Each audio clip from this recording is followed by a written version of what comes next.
Hello, Bacho. Let's read this question. Question says if A, B, C be distinct non-negative numbers, if the vector this, and this lie in a plane, then C is.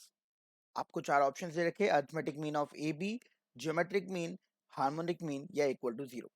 चलिए तो हम ये जो तीन vector दे रखे हैं मैं इसके नाम रख देता हूँ तो आपको समझने में थोड़ा सा अच्छा रहेगा. पहले वेक्टर में वो पी वेक्टर बोल देता हूँ जो कि हमको क्या दे रखा है अल्फा आई. अच्छा अल्फा नहीं ए आई. ठीक है ना ए आई है तो ए आई प्लस ए जे प्लस सी के ये पहला वेक्टर.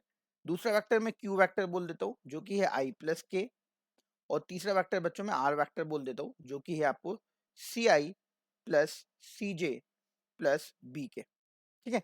अब अगर ये तीनों वेक्टर कोप्लेनर है तो इनका जो डिटर्मिनेंट होगा, इनका जो ट्रिपल प्रोडक्ट होगा, स्केलर ट्रिपल प्रोडक्ट जिसको हम लोग बॉक्स बोलते हैं, तो वो जीरो होगा. क्यों? क्योंकि ये कोप्लेनर है, एक ही प्लेन में है. ऐसा क्वेश्चन में हमको दे रखा है यहाँ पे लाइन है प्लेन. तो डिटर्मिनेंट से हम लोग इसको निकालते हैं तो ए सी ये हुआ अपना पहला वेक्टर. 1 0 1 ये हुआ अपना दूसरा वेक्टर.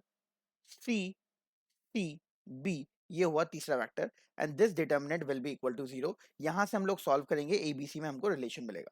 चलिए तो रो 1 से मैं सॉल्व कर रहा हूँ सिंपली. तो दिस विल बी ए 0 - सी, फिर -a 1 × b 1 × c तो b - c, और फिर आखिरी में प्लस सी इंटू c - 0. ठीक है इक्वल टू जीरो. चलिए इसको सॉल्व कर लेते.